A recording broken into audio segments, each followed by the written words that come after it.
ചായക്കൊപ്പം കഴിക്കാൻ പറ്റിയ അടിപൊളി കോയിൻ ബിസ്ക്കറ്റാണ് കേട്ടോ.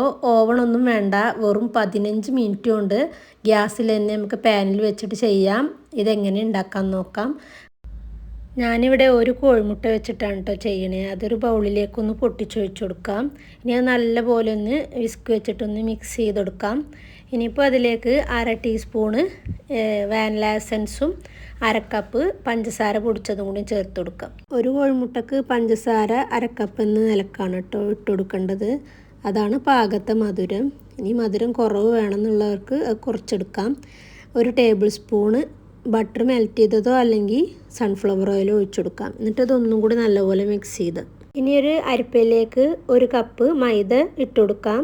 1/2 ടീസ്പൂണ് ബേക്കിംഗ് പൗഡറും 1/4 ടീസ്പൂൺ ഉപ്പും ചേർത്ത് ഇതൊന്ന് അരിച്ച് ഈ ബാറ്ററിലേക്ക് ഇട്ട് കൊടുക്കാം.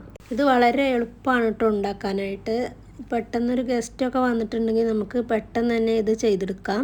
15 മിനിറ്റ് കൊണ്ട് തന്നെ ഇത് ഉണ്ടാക്കിയെടുക്കാം. ഇനിയിപ്പോൾ ഇത് ബേക്കറി കടകളിലൊക്കെ കിട്ടുന്ന അതേ ഒരു ടേസ്റ്റ് കിട്ടാനായിട്ട് ഇതിലേക്ക് പൈനാപ്പിൾ എസൻസ് ഒരു 1/4 ടീസ്പൂണ് ഒഴിച്ചു കൊടുത്താൽ മതി. കൂടുതലാവാൻ പാടില്ല കേട്ടോ. ഇനിയിപ്പോൾ എന്നിട്ട് അതെല്ലാം കൂടി ഒന്ന് മിക്സ് ചെയ്തെടുക്കാം. ഇതേ പരുവത്തിൽ വേണം കിട്ടാനായിട്ട്. ഇത് ലൂസായിട്ട് പോകാൻ പാടില്ല. ഇനിയിപ്പോൾ ഒരു പൈപ്പിംഗ് ബാഗിലേക്ക് ഇത് ഒന്ന് ആക്കി കൊടുത്തിട്ട് നമുക്ക് പാനിലേക്ക് ഇതുപോലെ ഇങ്ങനെ ഇട്ടുകൊടുക്കാം. ചെറുതായിട്ട് ഇട്ടുകൊടുത്താൽ മതി. ഇതൊന്നും കൂടി ഒന്ന് വികസിച്ചിട്ട് വരും. അപ്പോൾ ഗ്യാപ്പ് ഇട്ടിട്ട് വേണം അത് ചെയ്ത് കൊടുക്കാൻ. ഇനിയിപ്പോൾ ഇതൊന്ന് തട്ടിക്കൊടുക്കാം.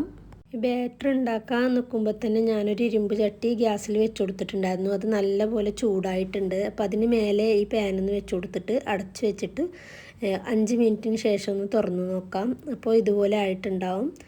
5 മിനിറ്റിന് ആയിട്ടില്ല എന്നുണ്ടെങ്കിൽ ഒന്നും കൂടി കുറച്ച് നേരം കൂടി ഒന്ന് മൂടി വെച്ച് വേവിച്ചെടുക്കാം. അപ്പോൾ നമ്മുടെ ബിസ്ക്കറ്റ് ഇവിടെ റെഡി ആയിട്ടുണ്ട്. ഇതേ രുചിയിൽ നിങ്ങളൊന്ന് വീട്ടിൽ ഇതൊന്ന് ട്രൈ ചെയ്ത് നോക്കണം. വീഡിയോ ഇഷ്ടപ്പെട്ടെങ്കിൽ ലൈക്ക് ചെയ്യാൻ മറക്കല്ലേ. ഇനി ഇതുപോലത്തെ സിമ്പിളായ റെസിപ്പിക്കായിട്ട് ചാനലൊന്ന് സബ്സ്ക്രൈബ് ചെയ്ത് സപ്പോർട്ട് ചെയ്യണേ. നിങ്ങളെ കമൻറ്റിനായിട്ട് ഞാൻ കാത്തിരിക്കും. അപ്പോൾ ഓക്കെ, ബായ്.